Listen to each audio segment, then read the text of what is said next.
Welcome everyone to another edition of the LFMS Marketing Symposium. And I am so excited and so honored today to have the lovely Eve Mayer with us. It is such a pleasure. Thank you, Eve, for being part of this. You're so welcome. Thanks so much for having me.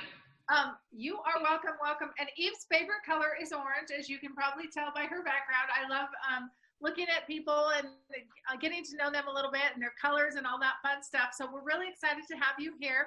And Eve is very well known in the online social media space. She has lots of accolades. And, you know, a lot of times people in these interviews and when they ask a lot of questions, they read a bio. You know what I like to do, Eve? I like to jump right in and have you tell us about you. I want to know your story. What got you started? How did you get into this space? And just share, like, be who you are instead of me reading this bio that is fabulous, but you know, people zone out. I want your story. Well, Angela, thank you for asking me to wax poetically about why I am so damn fabulous. I really appreciate the opportunity to talk about myself. Oh my God. I was born a small child in Louisiana, and I had some fabulous parents. I grew up in Thibodeau, which is, if you've ever seen Swamp People, it's basically the situation we have there, alligators and fun things like that. And my parents were very young, and they didn't have a lot of money, and they were putting each other through high school and college, and were always starting a company on the side of their jobs. And so through that, I really fell in love with being an entrepreneur. We started really stupid companies. We started really smart companies. And all through my childhood, I was at the table or in the living room when those things would happen. So working for me was a family entertainment, a family affair. And it really made me love work. And so a lot of times my husband fussed at me the other day and told me to stop saying this when people were like, what's your hobby? I'm like, I love to work. That's not good. I used to say I love to travel, which I also love to travel, but I really do love to work. I get excited on Monday morning, sometimes more excited than I do on Friday evening because I like working. So how did I get into social media? It was 2008. Things really sucked for the economy. I was really marketing through a consulting company to restaurants and hotels. Restaurants and hotels didn't have any money in 2008. And I really stumbled into social media when I helped some people with a LinkedIn profile. And I got really interested in LinkedIn because I saw a business lead on there for a $150,000 deal. And I started thinking that social media really was more than just marketing. Maybe it can actually achieve sales. Maybe it could be for business to business. Maybe it could be for HR. And up until that point, I really did not care about social media. I didn't have Facebook. I didn't care. It seemed like a waste of time to me. And so when I started looking into it, I really spent the bulk of my time on LinkedIn. And someone once called me the LinkedIn Queen, and that's how that name came about, which is who I am on Twitter and on a lot of platforms. And I just started learning how to use LinkedIn that would lead to business sales. Then I got into Twitter and Facebook and everything else and started a company called Social Media Delivered, which has grown over the years. And we've been fortunate enough to do social media for small, medium, and large companies all over the world. I've put out some books. I've gotten to speak at amazing places all over the world. But it wasn't brilliance that brought me there. It was desperation in economic times and some accidents. Well, it sounds like you've had a fun career. That's very awesome. So today you're going to be sharing with us how to harness the brilliance of the perplexing generation of leading millennials. Thank you. Yes. I'd love to address this topic because, oh my gosh, a total different mindset than the way I was raised in my generation, right? Definitely different. And I think it's great that we're actually talking about this because there's so many millennials that are online now kicking some serious bahooty, right? And then there's some that just, it seems like they don't care to work. And so it's really interesting.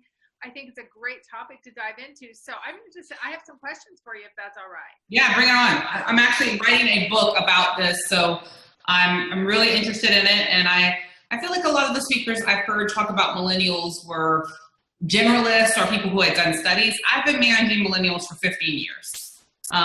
We've won awards on culture. I've made every mistake there is. And I think that I've come up with a system and methodology that really works. And I think I get it now. So it's something I really am excited to share with people.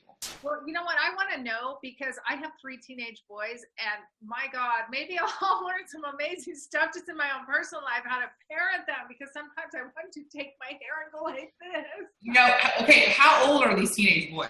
Well, they're not, yeah, they're young. They're 13, 15, and 17, almost 18. Okay, so you're 17 is, you know, millennials, whenever we recognize an age group, there are different ideas of when that age group actually starts. But the easy way to do it mathematically is like anywhere from 1980 to 2000, right? You look at it that way. So you're putting 17-year-olds to 37-year-olds or millennials. Now, there's some groupings that go a little further, a little shorter, and people will argue about what is what. But it's not like some magic notion. So your 17-year-old is a bit of a millennial. The rest, I don't know what they are, and I have a 10-year-old and I haven't figured her out either. So the whole parenting thing I have not figured out. The millennials as employees, I feel pretty darn good with. Not to say that there aren't some that don't absolutely hate me. I mean, let's be clear. I'm 43 years old, so I'm a baby boomer. And I remember when this movie forever ago called Reality Bites came out, and people were like, this is the representation of the crappy, lazy, I'm sorry, did I say I was a baby boomer? I'm a Gen Xer. Let me try again. I'm a Gen Xer. And people would say, you know, Reality Bites is just showing you how lazy and how moody and how emo Gen X is. And I watched that movie and I thought it was good. I could relate to some of it and I couldn't relate to some of it. And like anybody else, you know, Gen Xers, you can't look at them and go, all of them are the same. That's a ridiculous thing to say. And it's the same thing with millennials. All of them are not the same. There just happen to be some characteristics that people have picked up on that I think sound very similar to the last time people were bitching about a certain age group. And I think it repeats. I think technology and social media definitely have heightened our ability to discuss these things and be pissed about these things or try and solve these things. So it's all out in front of everybody now. Well, tell me then, what stereotype bugs you? I mean, what bugs you about stereotypes, especially with the millennials? Like you said, they're not all the same. Share a little bit more about that. Right. So I think that most people that I've spoken to that are frustrated with managing millennials, I hear the same thing. Millennials are entitled. Millennials are really self-absorbed. They're precious and with their emotions, right? They're too emotional at work. So I sometimes think that I'm good at managing millennials because I'm probably all of those things that they just said. Even though I'm 43, I feel entitled. And by entitled, I feel if I do a good job, I think it is reasonable for me to understand what my next steps to success are and how I get there. And I think that's how millennials feel. I think that many of them want to work hard and they ask for promotions and are gutsier than I think our generation was. And I think a lot of times Gen Xers and traditionalists don't really communicate well about what the next step will be. Sometimes when a person is asking about what their next promotion is, when their next promotion is going to be, doesn't mean that they expect that promotion right now. It means that they haven't been communicated with clearly enough about what they need to do and when that next promotion might happen. One thing that's happened is I think the world has changed. I think that when I started working, you were one person at home and you were one person at work. And I think that social media has changed that a lot and has made things very different. And you can be the same person all the time. To me, this is a huge relief because it means you have to like remember less things, right? And you have to not pretend to be two different people. And for others, that's a really uncomfortable place to be because they were one person at home and one person at work. I think millennials are much more comfortable being that one person in their entire life. And that's why they're searching for places to work that are authentic. So they can be authentic as to who they are. And they're looking for purpose. I think older generations a lot of times saw work as a place to work and that's it. We weren't worried about the social good causes. We weren't worried about being friends with people at work as much. We were there to work and get a job done and go on. And that's what we did for the brief periods of time until we went back to our personal life. Now, I think we have this ability to have a fulfilling life at work and at home. And I think anyone who is bitching about not having a fulfilling life at work is their own problem, regardless of what age group they're in.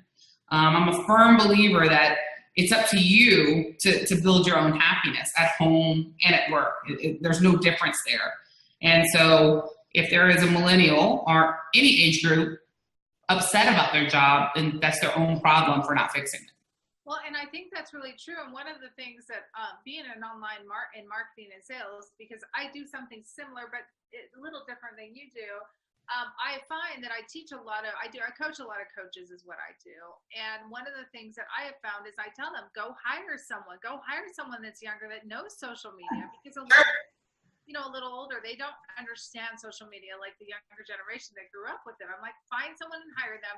But it's always about, I always hear that same feedback that you just gave. Oh, well, they feel entitled, they're lazy, this whole thing. And I understand where they're coming from. So how do you manage in that realm that you just spoke about, how you feel like, you're just one person. You can be one person in your whole life and really just kind of merge them both, right? But how do you manage someone with that mindset, the millennial mindset, where they are very gutsy. They do ask for promotions. They're not afraid. I think they're not afraid to work, but I feel like they have to be channeled a little more than necessarily like the generation I grew up in, and I'm in my 40s. How do you manage that generation without coming across like an overbearing boss and like a massive bitch when you're like, I really need something by a deadline, and they're sitting chatting on social media, and you're like, okay, I need this done, but you still want to honor them and you want to honor everybody having a nice life. Do you understand what I'm asking? Totally. You hire great people. You tell them what you need and when you need that by. You put them and their personal life and their success as more important than the business. So I believe when you've hired someone, you're making a commitment to them and they're making a commitment to you. They're going to do their best for the time that they're going to be working for you. It doesn't mean they're signing on for their whole life. I think there was a number I saw the other day that 90-something% of millennials change jobs every 2 years, or it might have been an upper 80%. But they're not signing on for their whole life, just like you're not promising to hire them for their whole life. But your job, I think, is if they do a good job for you, you're going to help them get to the next step in their life. And the next step in their life professionally may be with you, and it may be with someone else. And you're going to set up clear expectations about what you want and what's going to work there. And when there are people you have that you can clearly see are not going to be able to go to another level at your company, when they ask you, you're going to tell them that. When people quit my company, sometimes I'm relieved, and most of the time I'm really sad, right? It's somebody I'd love to keep for longer. But a lot of the times they're going on to be a teacher because that fulfills them, or move to New York because that's where they want to live, or do something somewhere that can pay them more money, or get more into SEO instead of social media. We can't hold people back from what they're going to do next. And their only job is to do the very best that they can for the company and for themselves while they're there. So I think if you set up clear expectations of what you want and you trust them to get it done, and you are honest about what they suck at and what they're great at, and you regularly, meaning weekly, monthly, quarterly, discuss that in a formal and informal way, then you're allowing them to succeed or fail. You're trusting them to do it. And you don't have to be overbearing. You can let go. You can delegate work. I'm an amazing delegator because I love to do less work. So you can delegate, you can trust them to do it. And if they don't do it, you can help them get training and help them get better. And if they don't do it again, you can talk to them. And if they don't do it again, you should let them go. Right. So those are my opinions of that. So you basically give, you really are a big believer in helping people achieve their purpose and their passion, but you're very clear in the way you communicate. You tell them when they do a good job, but you're not afraid to say, hey, you suck at this and you need some training, or I'll help you out. And, you give them a couple chances, but after that's done, then it's done, and you're fine with that. Absolutely. So you're really upfront, but you also are a motivator, and I like that. Tell me about the core values that you're a big believer in core values. I do know that. Share a little bit about that. And so because the women on this symposium, they're on this symposium to talk about marketing and sales, but at the end of the day, you do, as you grow a big empire, you do need a team. And so, you need to have core values in place for your company, or even if it's just you for now, but you're expanding before you go out and hire people, I really believe. You know what? I'm happy you asked me about core values. And I recently wrote an article on, I think it was Huffington Post, about your core values suck and everyone knows it.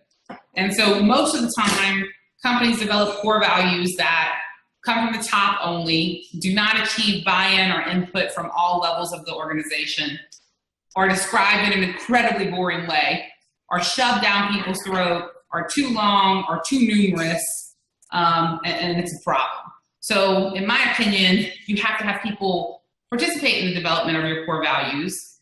Otherwise, they won't believe in them. And they have to be integrated into your firing, hiring, reward systems, quarterly reviews, everything.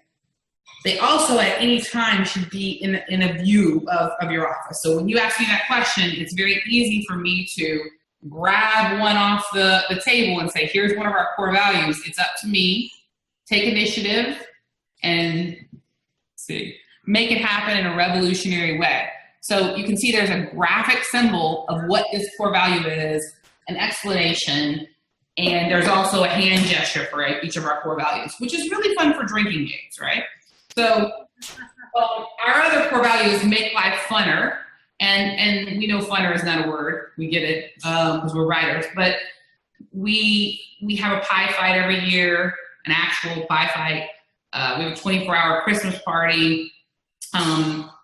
It's not okay, I think, anymore, if we're going to be the same people at home and at work. You don't want to be at work with people you don't like. Now, will there always be one or two people at work that you don't like? Probably so, because the world is not perfect, and that's how it is. Sometimes you're at home with somebody you don't like for a period of time, and hopefully you get over that, right?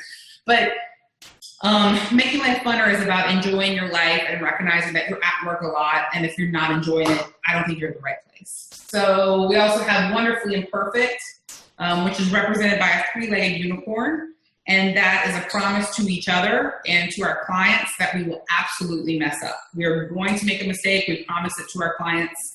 And when we make that mistake, we will tell them, we will own up to it, we will learn from it, we'll fix it, and we won't make that particular mistake again. I love that. That's awesome. That's huge. Because Richard, one of our coolest employees, said once that it gives them the freedom to make mistakes, which I thought was much better than anything I had said about it. So, and then no cats allowed, which is true. I hate cats and I only like dogs, but what that really means is no cattiness. So, no tearing each other down, no saying you succeeded because this person failed. We rise together, we fall together, and every success is each other's success. Every failure is each other's failure. So I think having core values that are clear, easy to understand, actionable, and represented graphically and hand gestures, if you can come up with it, is necessary. I love that, Eve. Thank you. You have a team. Is everybody in one physical location, or do you have some virtual employees too? Because I would love for you to talk about that, because once again, the women that are watching this, some have teams, some don't, some are looking into it. Like, what do you feel is the best thing? That's interesting. We've done it all. For 6 years, we were out of my house. It was very Facebooky, 20 people in my house, and my kid started at 2 till she was 5, 6, running around the house. So that was interesting. I personally loved it. Then we had a tiny office, and we outgrew that, and we had a giant office, and that was amazing. And now we're all virtual. So we've done all of it. If I could choose, for me personally, I like most of the people in the office and having an event as often as possible where you bring everybody in, if I could choose what I like the best. But it's interesting how everyone is different in what they like. I think there's a lot of people that succeed working virtually and a lot of people that don't. And I think giving people the freedom to mix it is nice. I think in a perfect world, you have an office where people will go to, and ideally they're going there 3 days a week and they're interacting, and once or twice a week they're able to work virtually because somebody's got to go pick up their kids, somebody's got to go to the dentist, somebody wants to work until the evening. And I don't believe in limiting those work hours now, saying it has to be between 8 and 5. Why can't you go take your kid to the dentist for 2 hours and then work late that evening? Well, I personally don't care because I hire good people and you can trust good people. And if you can't, you let them go. So I think people should be able to work when they want to work as long as they get the job done. I agree with that because, you know what, I mean, I work for myself. I have 5 people that work for me. One's part-time and the rest are like full-time. And my big thing is I'm like, I don't care what you do, when you do it, as long as my stuff gets done and you're happy. But even for me, you know, we work virtually and I take a nap every damn afternoon, like clockwork, because that's me. Like I have to sleep. And that's what I love about working for myself. And I've been doing it 15 years and it feels damn good. And that's one of the things I hated about corporate because every day at 2 o'clock I would be exhausted and my work sucked until like 4:30. Like I dragged for 2.5 hours. I don't like that whole, you know, stuff everybody in a box. I think if you're more creative and you let the creative juices flow, you let people work around their time frames, I think it works great. I love that philosophy.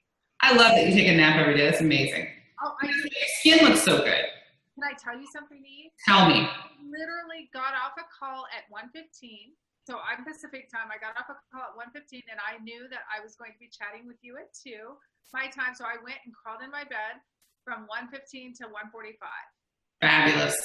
I woke up at 1:40. I was on fire. I'm like, oh my God, okay, I'm going to go get ready for my time with Eve, you know, brush my hair, put a little bit more makeup on, change my shirt so I look.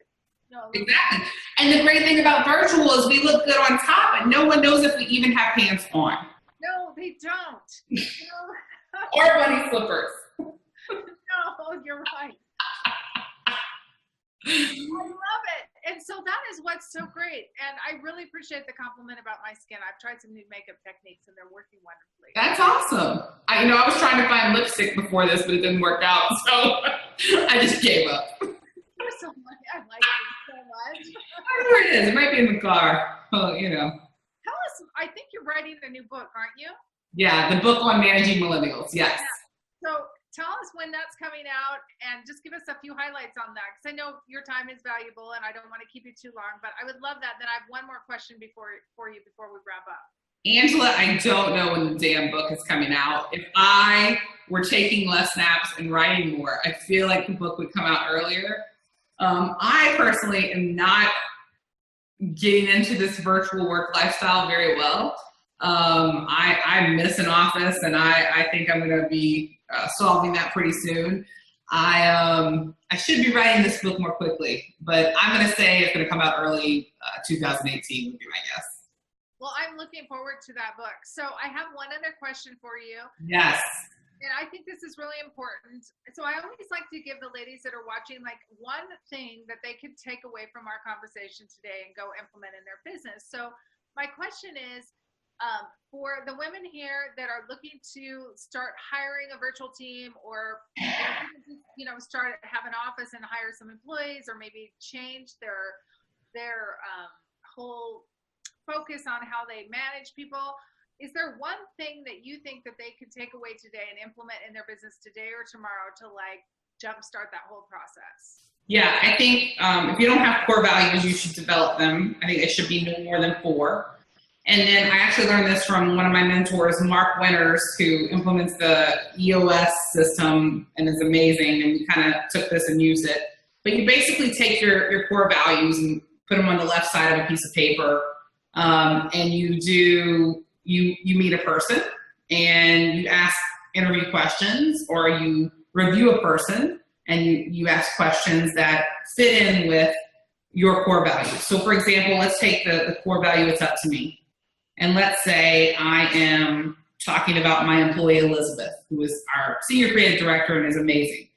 And I say to myself and to Elizabeth, do you think you take initiative in your job all the time, some of the time, or none of the time?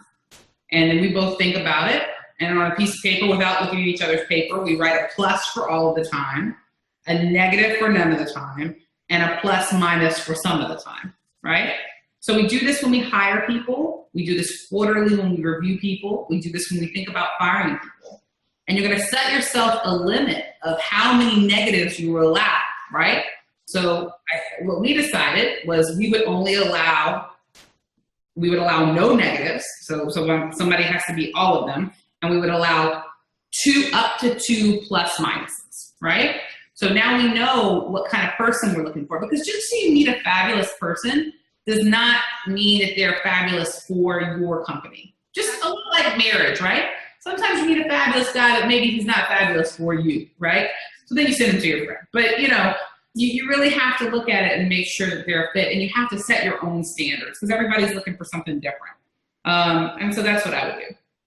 I love that. That is fabulous advice, and I'm going to take that and implement that now. Do it.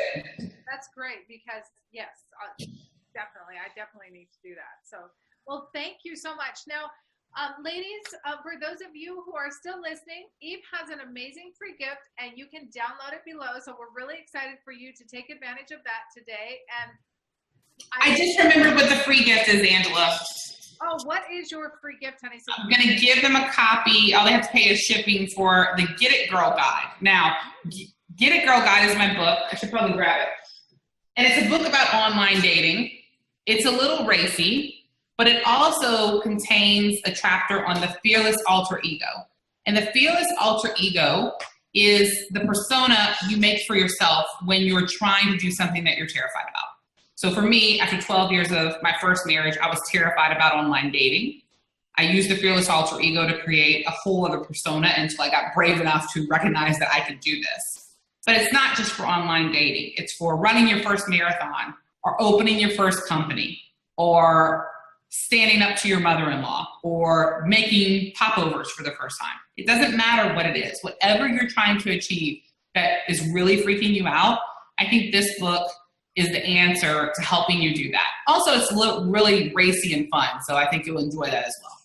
Awesome. Thank you so much. So if you want to get a copy of Eve's book, Get It Girl Guide, then click on the link below and it will take you to the page where you can enter all your info and get a copy of that book. Thank you, Eve. That was amazing. Thanks, Angela. Your personality. You're amazing. You're a lot of fun. Thank you so much. You're welcome. And so everyone, stay tuned for our next amazing speaker in the LFM Marketing Symposium series tomorrow. Have a great day. Thank you so much, Eve.